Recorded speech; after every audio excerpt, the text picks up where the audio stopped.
Let's start with today's class with the MCQs that we were supposed to cover yesterday. The chronology of today's class is going to be that first we are going to cover the MCQs on undue influence. Then we are going to understand some nuances of answer writing by reviewing Sukriti's answer side by side. Is Sukriti here? Not as of now, but yeah, Sukriti is here.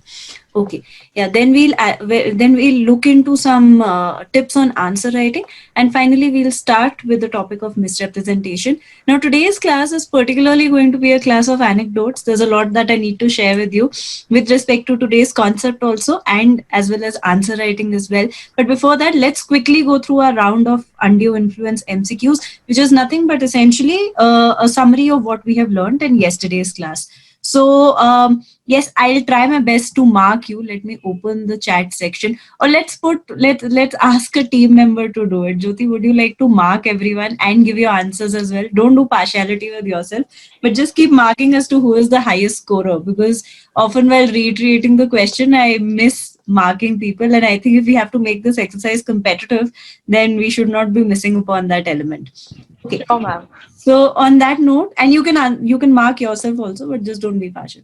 Okay, let's start with today's class then with MCQs on undue influence. Your first question is whether relations subsisting between the parties is such that one of the parties is in a position to dominate the will of the other and uses that position to obtain an unfair advantage of the other, it is said to be A, fiduciary relationship, B, fraud, C, undue influence, and D, real or apparent authority. C. Yes, the answer is very blatant. C. अगर हमने कल के जो concept है उसको बहुत अच्छे से grasp किया, so we see that this is nothing but a reiteration of the section of the Bare Act, and this is something that you will find a lot in your exams, that Bare Act को literally copy paste किया जा रहा है. तो just be very very familiar with the language of the Bare Act, right? Second question is undue influence is said to be a subtle species of Fraud. A. Fraud. A. Yes, the answer is a. इसी के ऊपर आज का note भी है जो हम इस एक्सरसाइज के बाद डिस्कस करेंगे. A person is said to dominate the will of another when a he D. All of the above. D. all of the above. Good. Who said D? I am not able to track. Priyanshi. Okay, great. Priyanshi. Yes. So person is said to dominate the will of the other if he holds real or apparent authority of the other, if he stands in a fiduciary relationship with respect to the other, if he makes a contract with a person whose mental capacity is temporarily or permanently affected by reasons of age, illness, mental or bodily distress. RAF और बीमा है ना, तो ये हमने कल cover किया था. One party is said to dominate the will of the other when A, the parties are at an equal footing. B, the parties are not at an equal footing. C, the parties may or may not be at an equal footing. Oh, and sorry. B. above. Okay, what is the correct answer? B. D. The parties are not at an equal footing. Now, this is the entire crux of dominating the will of the other. हमने देखा कि पूरे concept में undue influence के hierarchy express होती है. सो जहां पर हायरार्की बन रही है वहीं पर डोमिनेशन ऑफ विल होगा. Which of the following is an example of a fiduciary relationship? Solicitor client, parent child, husband wife, all of the above? All of the above. All of the above. A. D. I am sure Simran का answer पहले आया था. Next question. A master asks his servant to sell his cycle to him at a price less than the market price. The contract can be avoided on the ground of coercion, duress, undue influence. It is a fair contract and cannot be avoided. C, undue influence. C. इसमें इतना bleak सा answer क्यों आया? The answer is C, undue influence. Master servant, clear relation of hierarchy, clear domination of will. इसके अंदर coercion या duress नहीं आएगा, और neither is it a fair contract. It's a very clear example of undue influence. A, having advanced money to his son B during his minority, upon B's coming of age, obtains by misuse of parental influence a bond from B for a greater amount than the sum due in respect of the advance. A, there is between A and B. B, it is a mistake. C, C. it is undue influence. And D, A does not employ undue influence. C. answer is C. A employs undue influence. This is very similar to illustration 1 of section 16, which is talking about father-son relationship, or an example of undue influence where parental influence can be exercised. A person is said to be in distress when his mental capacity C. C, both temporarily as well as or permanently affected. In which case there is no undue influence. A's father helped him establish his profession but put before him an unpleasant alternative of marrying the girl of the father's choice and receiving financial assistance, or of not marrying the girl and receiving no such assistance. B, a poor Hindu widow who was in great need of money to establish her right to maintenance was persuaded by a moneylender to agree to pay 100% rate of interest. C, a contract made under statutory compulsion. And D, both A and C. C. C. C. A contract made under statutory compulsion. Anyone who says A could be the answer? C तो आपको उससे पता चल गया ना कि अगर statutory compulsion में कोअर्जन नहीं हो सकता तो अनड्यू इन्फ्लुएंस भी नहीं हो सकता. Definitely. Anyone who believes A can be the answer. Mahima is saying D. A क्यों नहीं हो सकता? अनड्यू A क्यों हो सकता है अनड्यू इन्फ्लुएंस? ये बताओ मुझे. A, जब आप लोग A को presume कर रहे हो that option A is an example of undue influence, would anyone like to justify why is A an example of undue influence? Ma'am, because one, we can see father and son, the relationship, and secondly, is giving him an unpleasant alternative. No, but okay, we agree that this relationship is a relationship of hierarchy where the father is in a position to dominate the will of the other. But if there is an unpleasant alternative, the son also has a choice of not accepting this alternative. Son should not take his father's assistance at all if the father is forcing him.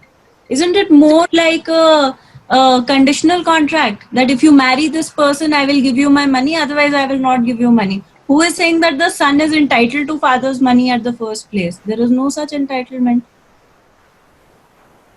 Anyone who would like to change their opinion now? Is it an example of a conditional contract, which we are going to cover subsequently, or is it an example of undue influence? Ma'am, it's still undue influence. I'll go with. हाँ बताओ. Conditional contract. Conditional contract. Why undue influence? Ma'am because अगर कोई profession establish कराया है उसके dad ने and then वो कह रहे हैं आपको फर्दर असिस्टेंस नहीं मिलेगा तो I guess there is a Further nahi, base assistance. Let's say a father helped him in establishing his profession, but put before him, okay, language इसमें थोड़ी गड़बड़ है. A father says that he would like to help his son establish his business, but his only condition is that he would marry the person of the father's choice. So he always has the option of not taking his father's help at the first place. इसके अंदर domination कहाँ से आ गई?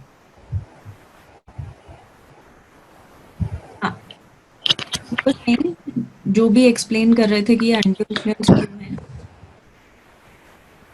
Ma'am, Please go ahead. Okay, Shubham, let's go with you first. ma'am, it depends on the fact that whether the profession has been properly established or not. If he is in the need of money for establishing the profession, then it will be undue influence. And if he is independent with regards to money, then it can't be undue influence. Okay, तो option A और option B को compare करो. कहीं पे इसमें लिखा है कि the son is in dire need of money and father is the only choice that he is left with to ask for this money. क्या हम ये प्रिज्यूम नहीं कर रहे हैं? क्या इसमें लिखा है that the father is persuading the son to marry this woman of her choice and only then he can help? Option A और ऑप्शन बी को कंपेयर करो, कितना डिफरेंस है दोनों ऑप्शंस के फैक्ट के. वो एक लाइन की वजह से डिफरेंस आ रहा है तो वो फिर कंडीशनल कॉन्ट्रैक्ट है. It is a conditional contract. It is not undue influence. Just look at option B. It says a poor Hindu widow. Does it saying a very poor son who cannot sustain himself? No. Was in great need of money. कहीं लिखा है यहाँ पे option A में great need of money to establish a right of maintenance. Was persuaded by the money lender. यहाँ पे कहीं लिखा है that the father is persuading the son to agree to pay 100% rate of interest. क्या यहाँ पर कुछ भी ऐसा लिखा है जो apart from unpleasant alternative of marrying the girl of his choice, it is an unpleasant alternative. That means that the son is not in agreement to it. But it might not necessarily be that the father's choice is so bad that like no one wants to marry that person or something of that sort. इसके अंदर आपको कहीं भी inducement का element नजर आ रहा है या persuasion का element या dishonest intention का element नजर आ रहा है? नहीं. This is an example of a conditional contract. It is not an example of undue influence. So the correct answer to this question is option D, that is both A and C. I hope we all are on the same page with respect to this question. Yes, ma'am. Yes, ma'am. Okay, great. An agreement with a Parda Nashin lady is A, presumed to be obtained by undue influence, B, valid if it is established that the contents of the agreement and its terms were fully explained to her in the language understood by her and she fully understands the implications of the agreement, C, void being obtained by undue influence, and D, both A and B are correct. D. B. B or D? I think D. B. Okay. Conflict of opinion. I hope, Jyoti, you are keeping a track of this. The correct answer to this question is D. Both A and B are correct. Clause 3 of section 16 जो हमने कल पढ़ा burden of proof के बारे में, तो हमने उसके अंदर एक बेसिक चीज ये देखी कि burden of proof हमेशा dominating पार्टी के ऊपर होगा. और मैंने आपको ये पर्दा नशीन का एग्जाम्पल 2 बार इसी कॉन्टेक्स्ट में बार दिया था. That Parda Nashin lady, because she has absolutely no contact with the outside world at all, any sort of contract with her, any sort of agreement with her is presumed to be obtained by undue influence. Even if I go and speak to a Parda Nashin lady and ask her to agree on something as simple as buying, let's say, a piece of cloth from me, even that would be presumed to be obtained by undue influence unless and until I have established the contents of the agreement and terms and I have fully explained to that person what is the implications of this particular agreement. So एक पर्दा नशीन lady के साथ एक basic presumption रहती. There's a very silly movie which I happened to watch, considering today is a class of anecdotes. There's a very silly movie that I happened to watch only because there was Shimla in it. Some letters to Maya or some movie like that. I don't know if you guys are aware of it. It was Manisha Koirala's movie. I've seen it too. Some of you have seen it, no? So you know how bad it is. But so in that movie, the character that they are portraying of Maya is an example of a Parda Nashin lady. That she absolutely has no idea what is happening in the outside world. So there, like, you see how that movie also progresses, no? That these girls are sending this lady letters. Dear Maya is the name of the movie. So these girls are sending letters to this individual and she's actually believing that someone who is genuinely a well-wisher of her is sending her these letters. So this is like how a portrayal of Parda Nashin ladies can be presumed as to how they have absolutely no idea about what is happening in the world outside. In case of any dispute, the plea of undue influence can be raised by A, a third party who may indirectly suffer a loss, B, by the parties to the contract only, C, either A or B, D, none of the above. B. By the parties to the contract only. Coercion का concept एक ऐसा concept है जहाँ पर privity of contract का concept बहुत ही particularly apply नहीं होता. Privity of contract और privity of consideration को हम देखेंगे section 25 के अंदर, but एक बहुत ही broad इस concept को समझना हो तो इसका मतलब ये होता है that the benefit of the parties, that the benefit of a contract should be accrued specifically by the parties to the contract. That means या फिर जो भी कोई dealings हैं वो parties of the contract के बीच में ही होनी चाहिए. कोअर्शन में हमने देखा कि इंडियन कॉन्सेप्ट और इंग्लिश कॉन्सेप्ट स्लाइटली डिफरेंट है. जहां पर प्रिविटी ऑफ कॉन्ट्रैक्ट का कॉन्सेप्ट इंग्लिश लॉ में बहुत स्ट्रिक्टली अप्लाई होता है कोअर्शन को लेकर, that is not the case with Indian law, और जहां where we specifically see that the term any of the parties और any of the individuals has been used, right, but that is not the case with undue influence. यहाँ पर any term कहीं भी नहीं use किया गया है. If at all it is in relation to the parties per se.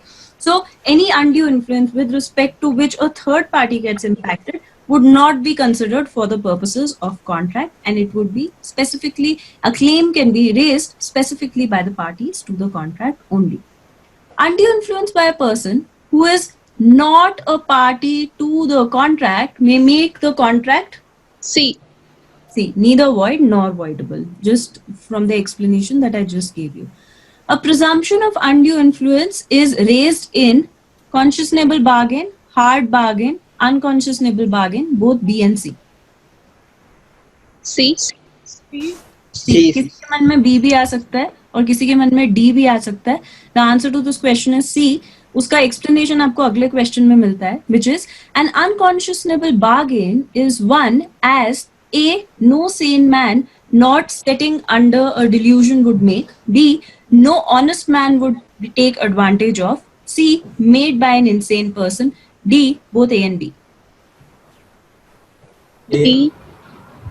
D, both A and B, yes. So when we're talking about an unconscionable bargain, we are essentially talking about an unreasonable bargain, right? A bargain which does not adhere to the standard of a reasonable man. Now you can say that even C can be, why isn't C an option? Why is option D given as A and B? This is because when we are talking about the term unconscionable bargain, देखो undue influence ऐसा है, let's say I am insane and Simran wants to enter into a contract with me. So she sort of threatens me that, you know what, I will take your, because I am particularly, अब मुझे ये Dear Maya याद आ रही है, where she is making these funny dolls. So I am very attached to her doll, right? So I just happened to watch this movie yesterday. I don't know why, but yeah, coming back. So let's say I am very fond of a particular doll and my mental capacity is slightly compromised. So Simran comes and threatens me and says that I am going to take this favorite doll from you if you're not going to sign this particular contract. अब इसके अंदर देखो अनकॉन्शियसनेबल bargain मेरे साथ हो रहा है, पर जो इसे कर रहा है क्या वो इंसेन है या फिर विक्टिम इस केस में जो इसे जबरदस्ती साइन कर रहा है वो इंसेन है ना? So that is where the language of the question entirely changes. Made by an insane person is not the correct option here, because Simran is, even though Simran is making an unreasonable demand that I am going to take this doll away from you, it is unreasonable, but that doesn't mean Simran is insane to make this particular bargain. Do we understand why unconscionable bargain not essentially include a bargain being made by a person? Let's say if I am insane and I am making the same bargain, कोई उसको वैसे ही at first place would not believe it, because they would know that she is insane, we are not supposed to believe her. But that would not happen in case of Simran, right? So do we understand why made by an insane person is not the correct option here? Because the insane person is supposed to be at the receiving end. Exactly. Okay. I think last or second last question. Which of the following is not an example of an unconscionable bargain? A songwriter's copyright was purchased on terms that he was not to publish his songs through any other company, but the company had the right to reject his songs. B, a grandfather made a gift of a portion of his property to his only grandson a few years before his death. C, a person made a very negligent provision for his third wife and daughters born by her and donated the whole of his property only to one of his grandsons. B. C. C. B is the correct option here. Option A को आप देखो तो आपको last part में ये पता चल जाता है company had the right to reject his songs. So it has to be an equal bargain, right? Both the parties have to be at the same portal. So if the company has the right to reject his songs, but he is not allowed to publish his songs with any other party, then it's a very clear example of an unreasonable bargain. इसके ऊपर एक case भी है ब्रोजोनाथ Ganguly case, but हम उसे undue influence के context में नहीं पढ़ते. It is more in a, it's more to be seen in a different context of the contract law. And third option also, a person made a very negligent provision for his third wife. तो आपको language से ही पता चल जाता है. Option B को आप देखो, a grandfather made a gift of a portion of his property to his only grandson a few years before his death. There is nothing abrupt about this particular provision in terms of unreasonability if we take a look at it. Also, with questions like these, it is always advisable. People who have taken CLAT would be aware of this, but a lot of us here have not. So there's a way to approach these questions. Specifically, जो West Bengal judiciary देने वाले हैं, आपके exams के अंदर legal reasoning का भी एक element रहता है. It is always advisable that when you're starting with your paper, you pick up lengthier questions like these, because if you're going to take these questions at the end of your paper, or if you're going to move sequentially and you're going to leave these questions, बहुत बार ऐसा होता है कि towards the end आपका mind या तो बहुत excited हो जाता है कि पेपर खत्म होने वाला है, टाइम खत्म होने वाला है, या फिर बहुत टायर्ड हो जाता है, and a lot of times you end to miss certain things while you are reading your paper. So make sure जो भी लेंथी क्वेश्चंस हैं उनको आप पहले take those questions first in your exam in comparison to those one line answers which you have absolutely a good idea about. A very good strategy of approaching your prelims exam specifically in this area is that जैसे ही आपके पास question paper आता है, just take a very clear glance of it. उसमें से उन questions को mark कर लो जो ऐसे लेंदी लग रहे हैं आपको. बेशक उनकी लैंग्वेज बहुत इजी होगी, बट आपको फिर भी थोड़ा टाइम लगाना पड़ेगा उन्हें पढ़ने के लिए. So just circle those questions which are very lengthy, और जो बिल्कुल ही देखते ही लगता है ना कि अच्छा इसका आंसर तो मुझे रटा हुआ है, मतलब एक माइंड मैप आपकी आंखों के सामने आ जाता है उस ऑप्शन को देखते, उसको इमीडिएटली अपने क्वेश्चन पेपर के अंदर मार्क कर लो. And then like take 25 questions per set per let's say per 15 minutes or per half an hour, depending on how many questions are there in your prelim exam, and accordingly like keep marking them, keep revising them, and then finally mark it in your OMR sheet. Unlike a lot of other exams, the CLAT exam and a lot of other law entrances also, बहुत सारे judiciary entrances में prelims में आपके पास उतना time होता है कि आप easily अपने exam को plan out कर पाओ. तो उसके accordingly just pick up the lengthier questions first. Excuse me, ma'am, just a question. Yeah. So the option C in the above question which you just read cannot be said to be a contract. So how come we are, Option B referring to or the- option C? C, option C. See, a person made a very negligent provision for his third wife and daughters born by her and donated the whole of his property. हाँ, तो ऐसे तो option B भी contract नहीं है. Option B भी gift की बात कर रहा है. Yeah, exactly. So this हम यहाँ पे was unconscionable bargain की बात कर रहे हैं. so हमने but contract तो bargain would be struck when two persons are entering into a contract.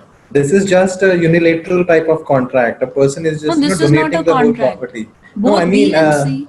yeah, this is not a contract. So this is a unilateral kind of action on the part of the. It's a Yeah. donation. Yeah. So how is it a bargain going to be struck in a gift or a donation? Because the entire power rests with the person who is gifting or donating the property. Okay. The other party. Now you're again confusing the term bargain and contract together. A bargain is very different from a contract. Let's say I go to Sarojini Nagar market and I ask a person for the price of a particular top. He tells me 100 rupees. And like this top is what women usually do, right? Most of the women, at least women who like shopping. So I would say, no, it is not worth 100 rupees at all. You give it to me in 50 rupees. So he says, no, this is absolutely not worth 50 rupees, but I am not ready to give up. I keep badgering his head until and unless he gives that top to me for 50 rupees. So I keep saying, nahi bhaiya, ye, wo, blah, blah, blah. And finally he gets so fed up of me, he says, just take it. I don't want to listen a word from you. This top is not that dear to me. Just take this top and go. So was there a concept of a bargain in this? Was there an element of some sort of a transaction? When we are talking about the term bargain, we are essentially understanding it in the way of a transaction. That bargain could be a gift. That bargain could be transfer of property. में हम elections का concept देखते हैं. It could be that. It could be a donation. It could be a contract also. So again, we cannot replace the word bargain with a contract. These are very two different things. इस concept को हम सिर्फ unconscionable bargain के context में पढ़ रहे हैं. इसे हमने undue influence से भी हटा दिया. इसे हमने contract से भी हटा दिया. हम सिर्फ इन दो terms की definition पे focus कर रहे हैं इस time पे. I hope I was clear. But still, so how would you explain a bargain? Bargain is like when there's certain consideration involved. For example, if I'm just gifting a property. No, a how bargain is is the other not where party- certain consideration is involved. A bargain is a mere transaction. Where a consideration is involved is a contract. Gift में कहाँ consideration होती है? To and fro, something for something कहाँ होता है consideration? या donation में कहाँ to and fro consideration होती है? This is not an example of a unilateral. Yeah, exactly. So how will this be considered in A this bargain, unconscionable see, bargain? Yeah. unconscionable is something which is unreasonable, right? Bargain is a transaction. A to and fro has happened. I have given my laptop to Simran for 50,000 rupees is one example of a bargain. But another example of a bargain is that I have gone to a shop, I have eaten that person's head so much that he's given it to me for free. Ki le lo isko, jao tum. A transaction is an example of a transaction is a synonym for a bargain. A contract can only be a subset of a bargain. A bargain can include other elements also. I hope we were clear. I don't understand why you put definition of contract into every concept. नहीं वो नहीं करना, चीजों को simplify करो, उसको और complicate मत करो. अभी तक हम पूरे contract की definition पे नहीं आए हैं क्योंकि हमने consideration किया ही नहीं है. I am partly at fault here क्योंकि मैं BERAC के हिसाब से चल रही हूँ. Usually how we take the sequence of contracts classes is that after agreement we cover those parties which are not competent to contract, which would essentially include contracts with minors. उसके बाद consideration आता है और उसके बाद ये elements आते हैं. तो हाँ मतलब partially I am to blame for your confusion here, but just to help you out a bit, don't relate these terms with a contract per se. अभी हम सिर्फ इन दो terms की definition को discuss करें कि unconscionable bargain क्या है. हम unconscionable bargain in a contract अगर mention करते तो आप जो कह रहे हो वो बिल्कुल सही रहता. Okay, I think I was clear there. Let's move to the next question. Lending money to a borrower at a high rate of interest when the money is tight renders the agreement of loan B. B, valid. So again, the last illustration of section 16. And with this, we finish our multiple choice questions. Now let's move to Sukriti's answer. Is it visible to everyone? Yes, ma'am. Okay. Sukriti, I hope you're comfortable with me taking your answer as a sample answer here, but that was the entire purpose of this exercise. So next time I'll give this exercise to someone else, though having said that, your answer is indeed a good answer. But let me just start with my anecdote, considering today is a class of anecdotes per se. Yes, Monica? Monica, you've raised your hand. Would you like to say something? Ma'am, are you saying I'm not able to see this? Acha, now it is visible. I'm so sorry. Okay. Also, I forgot to ask Jyoti. Jyoti, who won today's MCQ round? Ma'am, Priyanshi. Okay. Congratulations, Priyanshi. If we hope you keep maintaining your winning streak.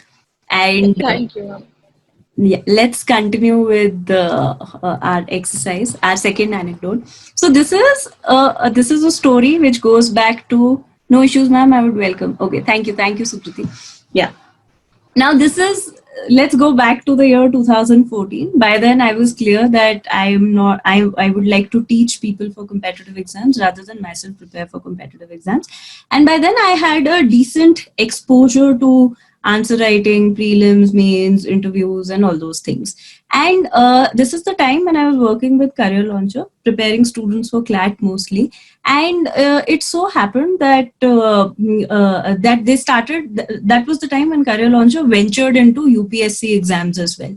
And they decided that for so far as the Chandigarh Center is concerned, I am going to check the answers of people who are submitting these mains answer writing tricks. So it so happened that one of my juniors from law school was writing these answers as a part of a non-disclosure agreement. I was not supposed to tell him that I'm the one who's checking his answers, but usually like it just psychologically so happened that I was marking him very strictly on his answers, and I was like, यार ये ऐसे content कुछ लिखेगा ही नहीं तो इसका exam तो clear होने ही नहीं वाला, ये कर क्या रहा है, like he doesn't know at all. And the funny bit is that simultaneously I used to talk to him otherwise at an informal level where he used to discuss his level of preparation with me, and he told, like, he used to discuss that this is for his first attempt and he's absolutely underprepared, and he's actually referring to very like summarized or very conscripted material to write his answers and practice answer writing and everything. According to him, he did not know how he cleared mains also, prelims also, क्योंकि UPSC में तब paper 2 आ गया था जो aptitude based है, और काफी लोग उस पेपर को ऐसे ही क्लियर कर जाते थे जिनका थोड़ा सा भी मैथ्स की तरफ और रीजनिंग की तरफ अच्छा एप्टीट्यूड था. So according to him, like that's how he cleared his prelim exam, and he was very under prepared for his mains exam, and I could also see it in his answer writing, because so far as in-depth information and knowledge is concerned, that was completely missing. And that is what I used to remark on his answers also. But there was one thing in his answers which was brilliant. That was the presentation, which we are going to discuss with respect to our answers today as well. And today he's an IPS officer. In 2015, in that very first attempt, he cleared his prelims, mains, and interview, and subsequently became an IPS. And after that, he did not feel the need to take an attempt again. The only difference that lied in the answer that is in front of me, and that particular answer, was how he structured his answer. Trust me, Sukriti, the answer that you have given here in terms of information is completely holistic. इससे ज्यादा इस answer के अंदर कुछ आ नहीं सकता. पर अब हम देखते हैं कि इस आंसर में ऐसी प्रॉब्लम्स क्या हैं जो आपको उस इंडिविजुअल से भी कम मार्क्स देंगी जो डिजर्व नहीं करता ये marks in terms of information जो आपने इसके अंदर मेंशन की है. Right? And that is, see, today when we are talking about, especially about DGS, now individuals who are checking your DGS papers are exactly the same who are checking UPSC mains answer also. They want very pinpointed information. वो एक basic set of information के आगे जाना ही नहीं चाहते हैं. अब अगर हम इस आंसर को स्टडी करते हैं, आपने लिखा है, क्वेश्चन है, undue influence is a subtle species of fraud, explain, right? तो अब हम इसके अंदर section 10 of the Indian contract act से शुरू कर रहे हैं. An examiner who has probably 50 answers to check, और maybe more than that, और प्रोबेबली लेस देन दैट, वो शुरू इस पैराग्राफ को देखते ही आपको 1 मार्क कम दे देगा, उतने मार्क से जितना आप डिजर्व करते हो. व्हाई? क्योंकि देखो, इस आंसर के जो कीवर्ड्स हैं वो अनड्यू इन्फ्लुएंस और फ्रॉड हैं. अगर आप कॉन्सेंट से शुरू करोगे, इवन दो आपका जो इंटेंट है वो बहुत अच्छा है, वो आपको वहीं पे मार्क्स कम दे देगा. उसको लगेगा कि नहीं, इसको तो शायद पता नहीं है ये कॉन्सेप्ट क्या है, ये घुमा फिरा के बात करने की कोशिश कर रही है, तो probably she is not very clear with what she is trying to explain here. So this entire portion of consent, free consent, the elements of consent are essential for your answer. But to start with it lays a very bad impression to the examiner. उसको most likely ये idea जाएगा कि आपको ये concept नहीं समझ आ रहा और आप घुमा फिरा के बात करना चाहते हो, despite the fact कि आपको बहुत कुछ आता है जो आपने यहाँ पे present किया. Also, like, I already apologize for the critique, but this is just because June onwards we are going to start with the assignment portal, जहाँ पर आपको in specific areas पे mark किया जाएगा.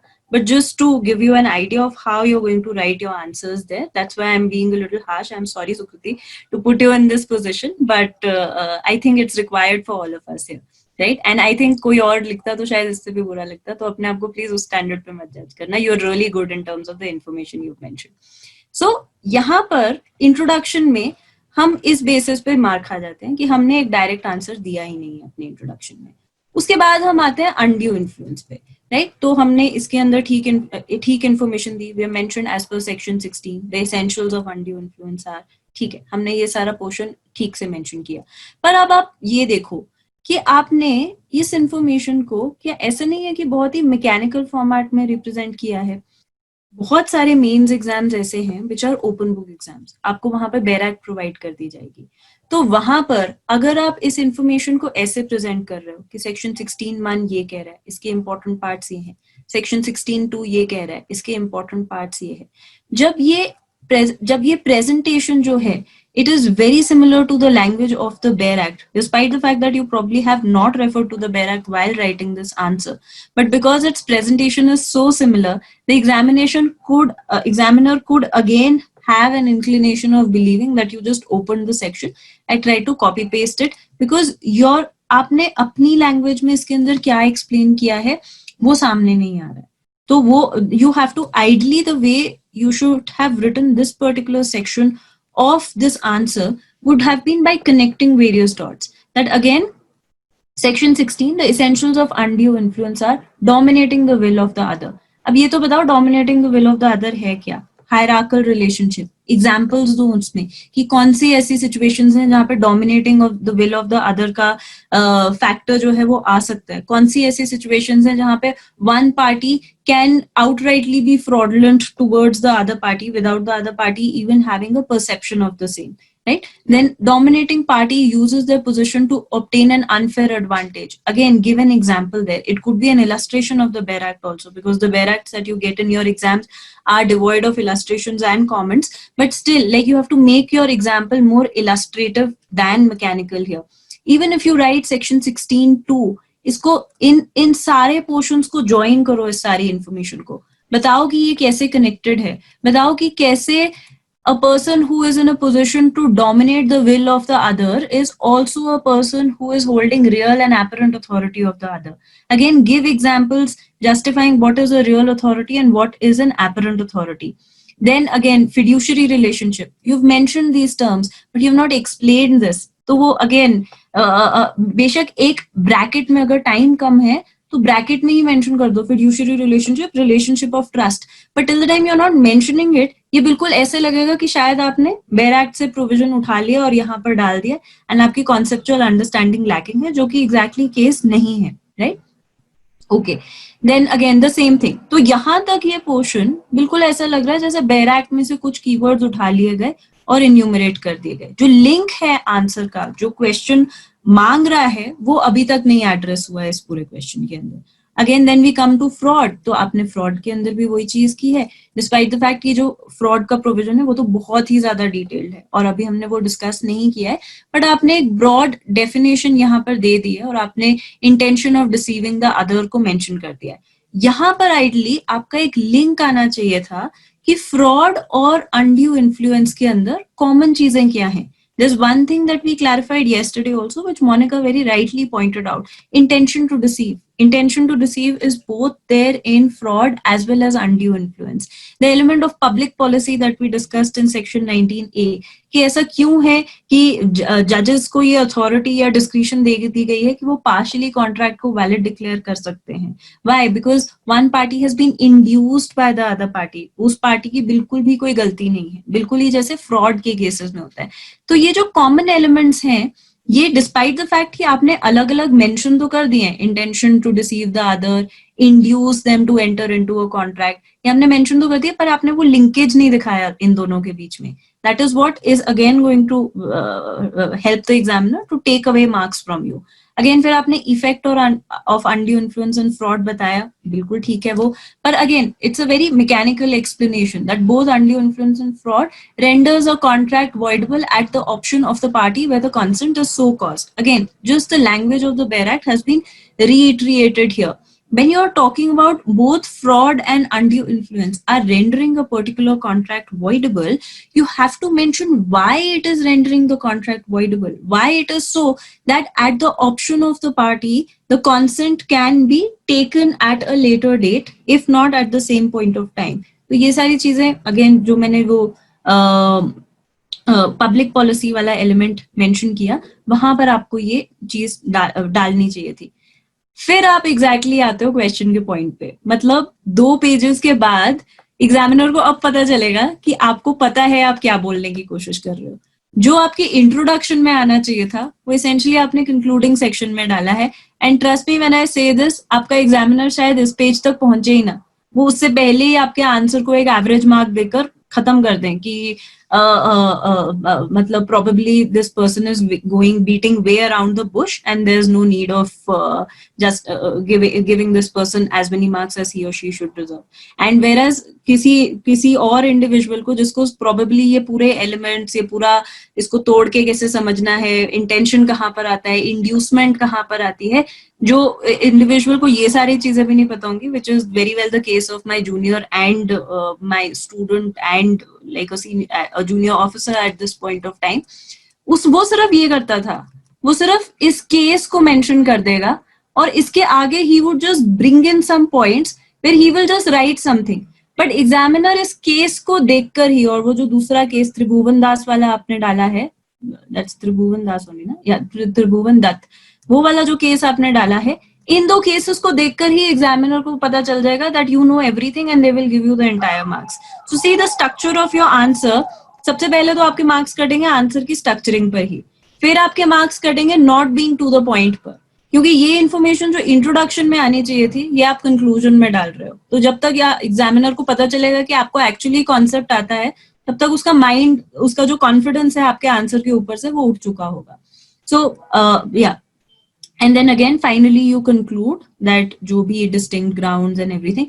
अब इस केस के अंदर भी इसकी जरूरत नहीं थी. आप undue influence को एक्सप्लेन करने के लिए ये केस मेंशन कर सकते थे, but then that depends on the marks which we'll discuss as to the relation between word limit and marks, and accordingly if you had that sort of leeway and if you have that sort of time where you can give in some extra information, only then do you mention about this particular case and even the concept of consent that you've mentioned in section 10, right? And finally you conclude your answer. So Preeti, do you have any input still now? I really don't want that you're extremely annoyed by me by the end of this class.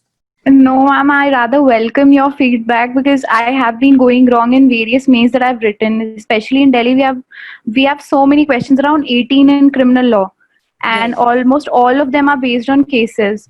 So I was really short on time because I was probably doing the same thing, giving long introductions and all of that. So I lost a lot of time and marks too. Okay. Okay. Thank you for that feedback, and thankfully I'm not annoying you here. So now let's see what an ideal answer should look like. I have not written an ideal answer here, and I am no one to write an ideal answer because an ideal answer can probably change from examiner to examiner and also change from judiciaries to judiciaries. Like, but अगर हम दिल्ली को एक standard मान के चलते हैं जो कि UPSC का ही standard है, तो there are few things that we have to take a note of. One is that your answers should definitely have an introduction, a body, a conclusion that we all are aware of. Introduction के अंदर for a question like this, अब ऐसे question, introduction would change from fact-based questions to questions which are conceptual in nature like this to very point-blank definition-based questions. But let's take an example of this particular question. अब इस question में अगर हम introduction, body और conclusion को divide करते हैं तो आपके इंट्रोडक्शन में आप दो मेन टर्म्स को बहुत ब्रीफली डिफाइन कर देंगे, which is undue influence and fraud. When I am saying briefly defined, that means what these two terms mean in your own language. It doesn't mean कि ये पूरा जो आपने सेक्शन वाइज एक कैटेगराइजेशन यहाँ पे दिया है वो आप बाद के लिए छोड़ेंगे, बट शुरू में आप सिर्फ इन दो टर्म्स को डिफाइन कर देंगे कि अनड्यू इन्फ्लुएंस ये है और fraud ये है. Then second thing is that again, where you have the opportunity of showing your creative instincts, which all of you can show because the kind of creative instincts this judiciary exam is asking for is extremely mechanical. Please do so. So देखो, अब मैं अगर इस answer को पढ़ूंगी ना तो क्योंकि मेरा दिमाग हर चीज में एक फ्लो चार्ट के फॉर्मेट में चलता है, मेरे इंट्रोडक्शन में सेकेंड चीज ही होगी एक फ्लो चार्ट जिसके अंदर मैं बता दूंगी कि हाँ, undue influence is a subtle species of fraud. I hope all of you were able to see that Venn diagram where where undue influence should have been the subset of fraud, but ये मैंने उल्टा बना दिया. So हाँ, so a larger circle showing fraud and a smaller circle showing undue influence, right? तो आपके examiner को ये पता चलेगा वहां से कि concept clarity आपके माइंड में है. Then the third thing is that the third element in your introduction you mentioned about, straight away cite the judgment that has quoted this particular line. इससे ज्यादा directly आपको points अगर किसी examiner ने देने हैं तो वो वहीं पर आपको 3 नंबर एक्स्ट्रा या 2 नंबर एक्स्ट्रा सिर्फ इस बेसिस पे दे देगा कि आपको पता है ये स्टेटमेंट कहाँ से उठाई गई है.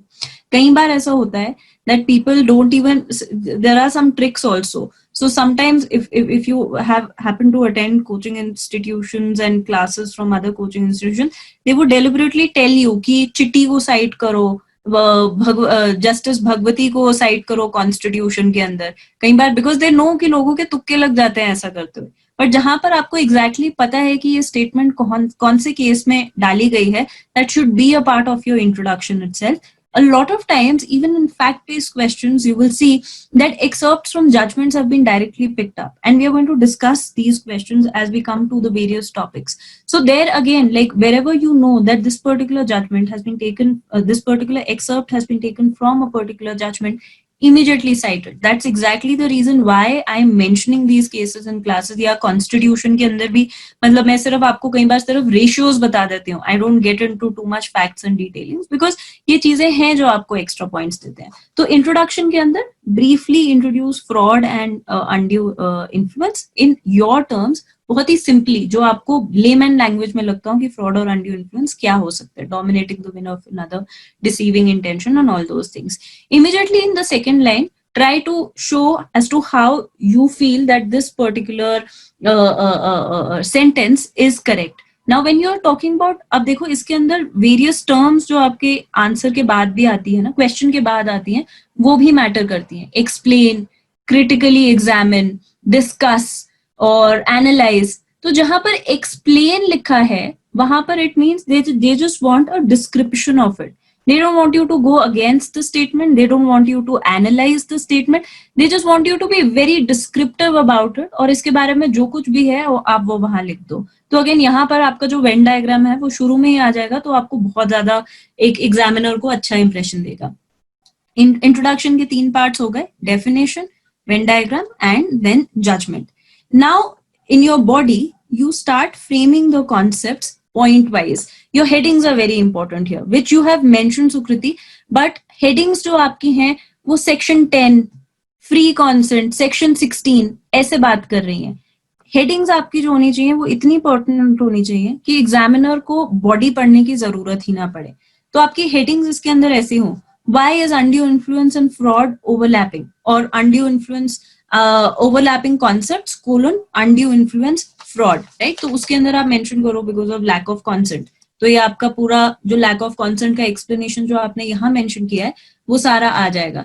This is not the apt flow chart for this particular question. अगर फ्री कॉन्सेंट पर ही एक क्वेश्चन आता तो आपका ये फ्लो चार्ट बिल्कुल एप्ट बैठता वहां पर. बट हाँ, यहाँ पर आप ये जरूर मेंशन कर सकते हो कि undue influence, fraud and even misrepresentation to a certain extent which is an overlapping concept. ये 3 चीजें आप इस फ्लो चार्ट में मेंशन कर सकते थे कि कॉन्सेंट जो है वो इन तीनों में ही मिसिंग है. This is one of the overlapping reasons why we are saying that these concepts are very similar. उसके बाद आपकी जो सेकंड हेडिंग हो सकती थी बॉडी के अंदर, that would have been about essentials of undue influence. उसमें भी यू डू मेंशन, उसके बाद आप ये मेंशन कर सकते थे कि as per section 16 the essentials of undue influence are. But then again see, if you don't have time at all तो आप ये लिख सकते हो dominating the will of other, unfair advantage, जैसे कि आपने यहाँ पर लिखा है. But if it is a descriptive question, जो कि अगर एक्सप्लेन लिखा है उस क्वेश्चन में, it's bound to be minimum a 10 marker, इससे नीचे का ये जाएगा नहीं. तो आप उसके अंदर इलस्ट्रेशंस दोगे, तब आप उसके अंदर dominating the will of other में वो जो मनु सिंह वाला केस आपने लिखा है, मनु वाला केस आपने लिखा है, वो आप यहाँ मेंशन करोगे, है ना, rather than giving it in your conclusion, because this is the apt place where it should be mention. और फिर आप इसको ऐसे सेग्रीगेट नहीं करोगे कि 16(1) ये कह रहा है, 16(2) ये कह रहा है. नहीं, you will pick up all these concepts together to know that your understanding actually goes beyond the bare act. तो ये dominating the will of other में आप डिफाइन करोगे that how does a person is able to dominate the will of the other. That could be by holding a real और apparent authority. You explain what a real and apparent authority is, and then by a person standing by a fiduciary relationship. Time नहीं है तो बस bracket में इतना लिख दो that a relationship of trust, that is about it. Examiner को समझ आ जाएगा कि आपको आता है.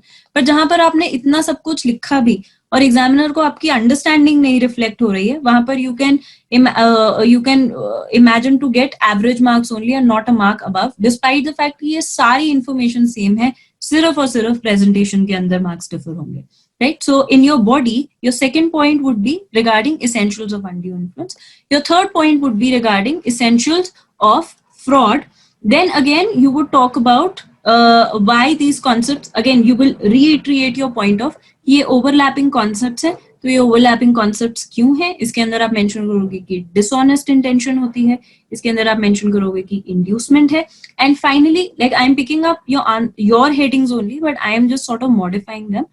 Finally, you will talk about effects of undue influence and fraud, where the effect is not just voidability of a contract. You have to explain why it is voidability of a contract. You also have to explain what happens to the victim party because of suffering on account of undue influence and fraud. You have to mention about the concept of active concealment in fraud, and again the dominating party जो हमने कल evidence act के section के अंदर भी वो एक term देखा था, एक्टिव कंसीलमेंट के ही रिलेशन में. सो आपको ये सब चीजें वहां पर मेंशन करनी होंगी. These elements have been missing. So this was like a broad overview with respect to your answer. Do you have any specific feedbacks or doubts with respect to what I've mentioned till here? Anyone? question, ma'am. Hmm. So basically, whenever they ask us any kind of answer, Hmm. was undue influence only, I straight away start with what they have asked for. Hmm. Not beating around the bush at all. No introduction. Not at all. In your introduction, never commit the mistake of beating around the bush. अपने introduction में बेशक एक line में ही बता दो वो concept क्या है, फिर अंदर जितनी कहानियां लिखनी है लिख दो, क्योंकि बहुत बार ये होता है कि एग्जामिनर्स फर्स्ट पैरा देखते हैं और वो फर्स्ट पैरा के बेसिस पर ही आपकी नॉलेज के लेवल को जज कर लेते हैं. उसके बीच में, and I have seen this happening, I am telling you that in 2014 when my first instance of or occurrence of having such an experience, I was very sure this guy is not going to clear mains. He did it only because वो बीच में तो अपनी कहानियां मार रहा था, but शुरू में वो जो लिखता था वो इतना पिन पॉइंटेड होता था कि आप उसकी इंफॉर्मेशन को कभी गलत नहीं बोल सकते थे. That is very much required. And again, I forgot the conclusion bit after the body. Your conclusion should have a very very brief summary of what you have stated above. That is about it. तो 4 लाइनों में जो भी आपने ऊपर लिखा है उसको समराइज कर दो. That is your conclusion. बहुत ज्यादा एग्जामिनर्स की ये टेंडेंसी रहती है कि वो सिर्फ इंट्रोडक्शन देखते हैं, सिर्फ कंक्लूजन देखते हैं, उसके बेसिस पे आपको मार्क्स देते हैं. And that is why I always advise my students to be as illustrative as possible. तो ये फ्लो चार्ट्स, ड्राइंग्स वगैरह जितनी बीच में बना सकते हो, ये अंडरलाइन वगैरह जितना बीच में कर सकते हो ये करो, because it's going to sort of catch the eye of the examiner, and he would know that without reading a lot he would still know that you know your concepts, right? And he's going to give you extra marks. मतलब 1 number extra अगर हर answer में चाहिए तो एक flow chart कहीं ना कहीं बीच में डाल दो. Ma'am, one more thing. Never copy the language of the Bear Act, right? Yes, because most of the mains exams are going to be open book exams. You will have a lot of inclination towards copying the language of the Bear Act, and that is where you will fall in a ditch because everyone will do that. Priyanshi, yes? So ma'am, when we give the illustrations, so we have to make our own illustrations, right? Not to write the Bear Act exam. No, you can very well use the Bear Act illustrations. बहुत बार ऐसा होगा कि आपको illustration based questions ही आ सकते हैं, वो illustrations bare act से ही उठाई होंगी. उसमें अगर आप ये मेंशन कर दो ना कि ये इस सेक्शन की है, ये पर्टिकुलर इलस्ट्रेशन है, that's the reason why I have told you that illustration D और सेक्शन 16 मार्क कर लो ऐसे, क्योंकि आपके मेंस में ऐसे ही इलस्ट्रेशन उठा के दे देंगे. So if you are able to mention there that it has been asked from here, then again you get an extra point there, because again the examiner knows that you've mapped your Bear Act very well. But having said that, coming to your question of mentioning illustrations, so even in open book exams where you are given the Bear Acts, वो Bear Acts आपको बिना illustrations और बिना comments के मिलती हैं. तो आप illustrations के साथ ऐसा कोई issue नहीं है, उनको आप अपने words में mention कर सकते हो अपने answer के अंदर. That's perfectly okay. In fact, that is what I advised Sukriti also here, jahan par she has mentioned about dominating the will and real and apparent authority. Illustrations should have ideally been mentioned here, but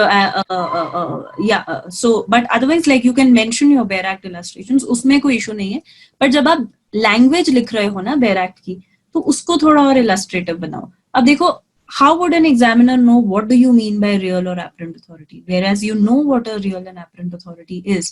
The same goes with fiduciary relationship, the same goes with this Bima concept.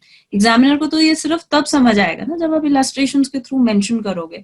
So despite the fact that your answer very adequately mentions about the relevant provisions of the Bear Act, despite the fact that it mentions about all the relevant case laws that it should have mentioned, in basic चीजों की वजह से, the fact that you are not connecting the dots in your answers, इन चीजों की वजह से you are likely to lose. वेराज कोई भी ऐसा एग्जाम्पल इसमें यहाँ पर ऐसा डाल दिया जाए जिसमें ये बता दिया जाए कि कैसे एक ही ट्रांजैक्शन के अंदर फ्रॉड भी हो रहा है और अनड्यू इन्फ्लुएंस भी हो रहा है, just like that Manu case that you have given. उसके अंदर essentially the spiritual leader is inducing this individual to enter into a fraudulent transaction, जब वो उसे कह रहा है कि अपना पूरा प्रॉपर्टी तुम मुझे मेरे ट्रस्ट के नाम पे कर दो. सो अगेन वहां पर बट आपने वो मेंशन तो किया है विच इज परफेक्टली करेक्ट, पर आपने ये नहीं बताया कि कैसे इस ट्रांजैक्शन के अंदर फ्रॉड भी है और अनड्यू इन्फ्लुएंस भी है. That is where you are likely to lose marks and that is where the problem lies. तो हाँ, इलस्ट्रेशंस आप एज इट इज यूज कर सकते हैं, but you have to connect the dots. You don't have to make your answer to be a very mechanical answer, you rather have to make it to be a very holistic answer. Yes, Monica? Ma'am, just like in boards exam जो examiners होते हैं उनको answer keys दी जाती है, जैसे pointers which are to be mentioned. So ये वाले एग्जाम्स में भी, competitive एग्जाम्स में, are the examiners provided with an answer key? And if yes, then approach to an answer and they are provided with an answer.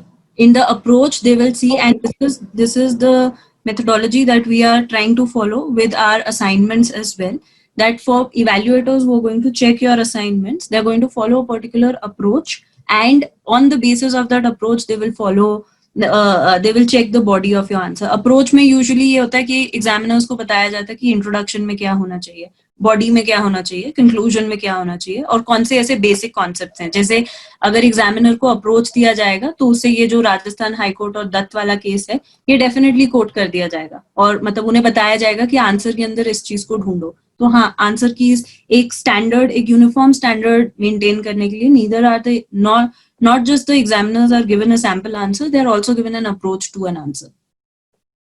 So ma'am जैसे कि boards और इन सब के लिए तो जैसे एनसीईआरटी सटी जो प्राइमरी वो सोर्स होते हैं, सो इन सब में जैसे अरिहंत या कौन सी टेक्स्ट बुक्स होती है जिनके answers ideally I mean they look forward to, या फिर is there anything of the sort की मटेरियल मोर सॉर्ट आफ्टर या कुछ ऐसा? ऐसा अभी तक कुछ नहीं आया है. बहुत साल पहले दुक्कीज होती थी जो बहुत ज्यादा चलती थी, बट आज की डेट में दुक्कीज भी आउटडेटेड हो गई हैं, तो आप वो भी नहीं कह सकते कि दुक्की का आंसर जो है वो आप फॉलो कर सकते. See you just have to be logical in your line of thought, you just have to present it.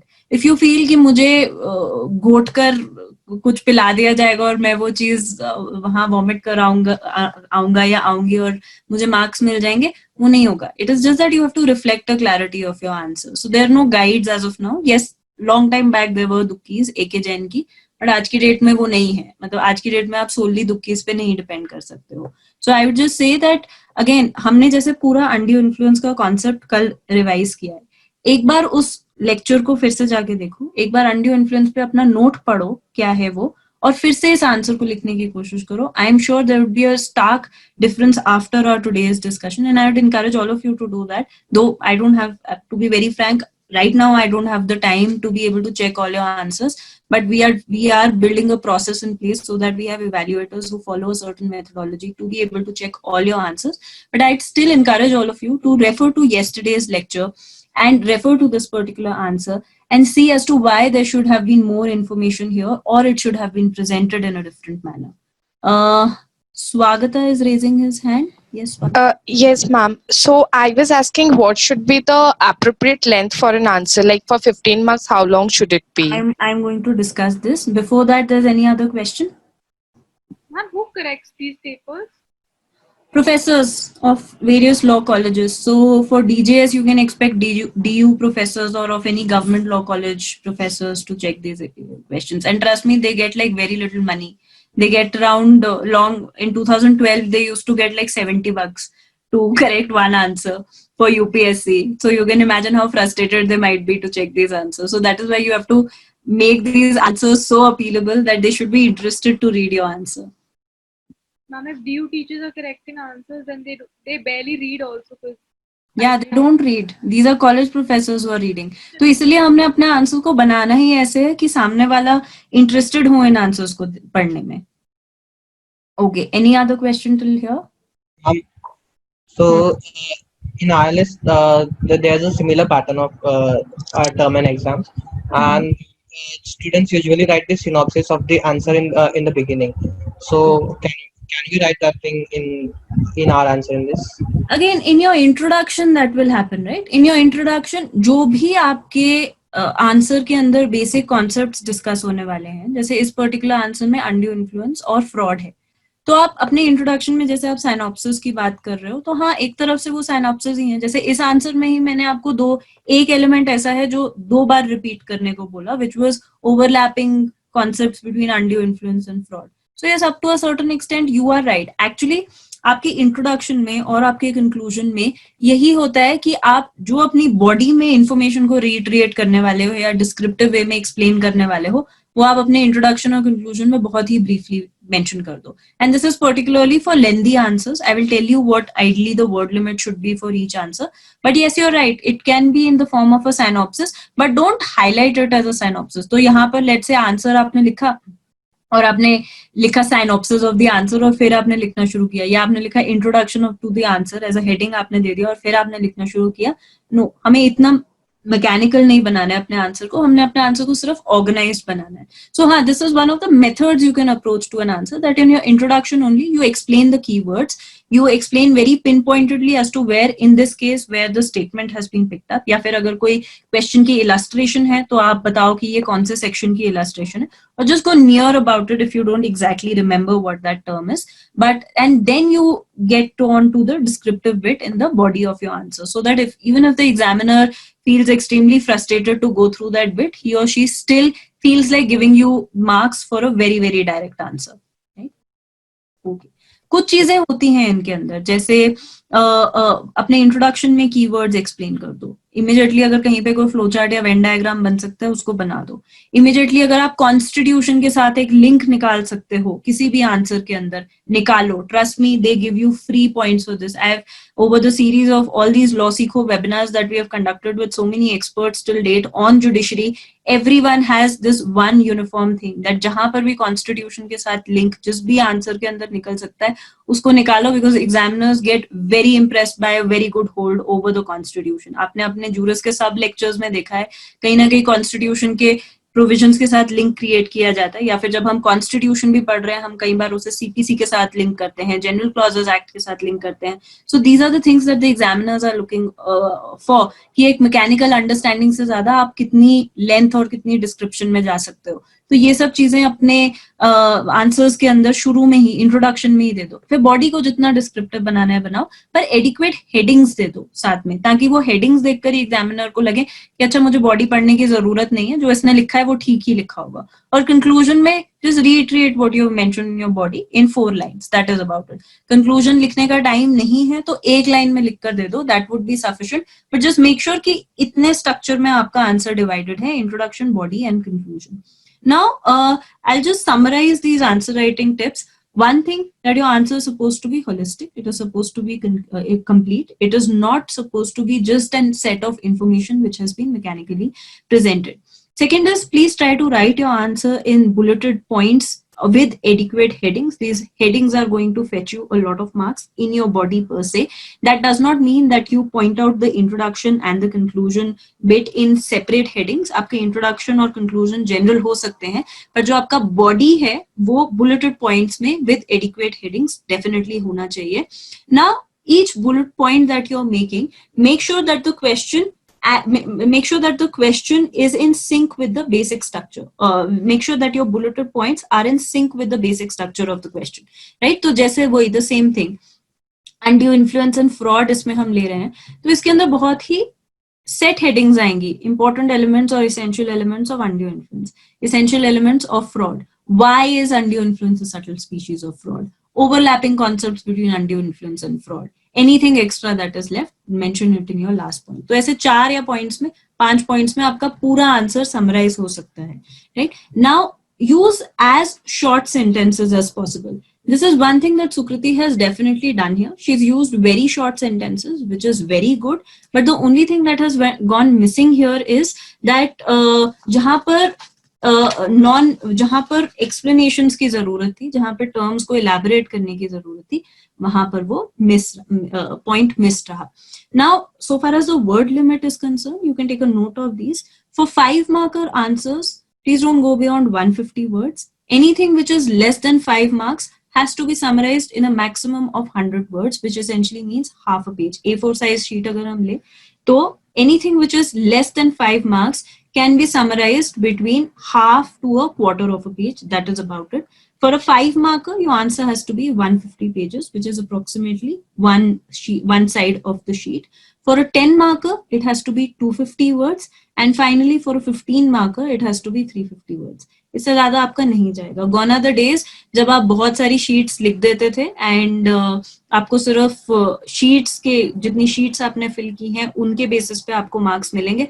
आज की date में कोई भी judiciary ऐसी नहीं है जो सिर्फ length of the pages देखकर आंसर दे रही है. In fact, that is an idea they are going against. They want their answers to be better presented than being lengthier. और अगर आप UPSC का pattern देखते हो, if any one of you is interested in UPSC law optional also, let me tell you, वहाँ पे तो आपको workbook मिलती है, तो आपको अपना पूरा आंसर उसके अंदर खत्म करना होता है. कई लोग मैंने देखे जो मार्जिन के अंदर भी आंसर लिख कर आ जाते हैं और फिर उनको पेनल्टी सिर्फ इसकी लगती है कि उन्होंने मार्जिन के अंदर जहाँ पे स्पेसिफिकली लिखा हुआ है प्लीज डोंट राइट हियर, वहां पर अपने आंसर्स लिखे हुए. And with an idea of an all India judiciary coming sooner or later, you can expect the same pattern to come in judiciary as well. So might as well just be prepared for such a thought here itself. Considering a lot of us are preparing for DJS, we have to be very relevant with these things. Yes, Sukriti?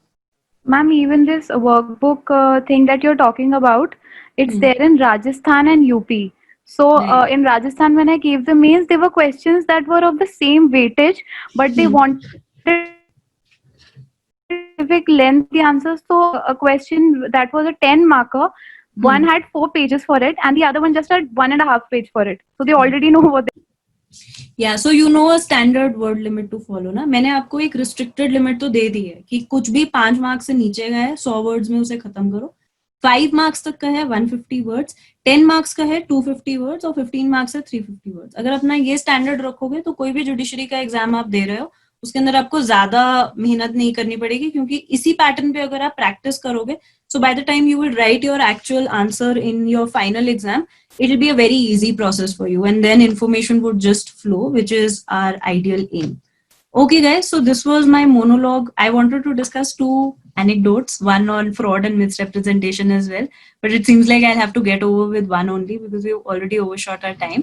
In the next contracts class, we'll take up the concepts of fraud and misrepresentation. This was largely about answer writing, and again, once we start with our practice on the assignment portal, it will be expected of all of you to submit your answers and they'll be regularly evaluated. So I've given you a brief pattern on which you're supposed to write your answers. Sukriti, if you'd like to resubmit your answer, I'll try my best to get back to you on it. You did improve in your last answer that you had sent. And if anyone else also would like to write this answer, please feel free to submit the same and I will try my best to get back to you as soon as possible. Any questions for this class? No, ma'am. Okay, so I guess we don't have an option. We'll have to end today's class here itself. And let's get on to writing also, guys. MCQ practice तो हम कर ही रहे हैं, पर अब लिखना भी धीरे धीरे शुरू कर देते हैं. Thank you.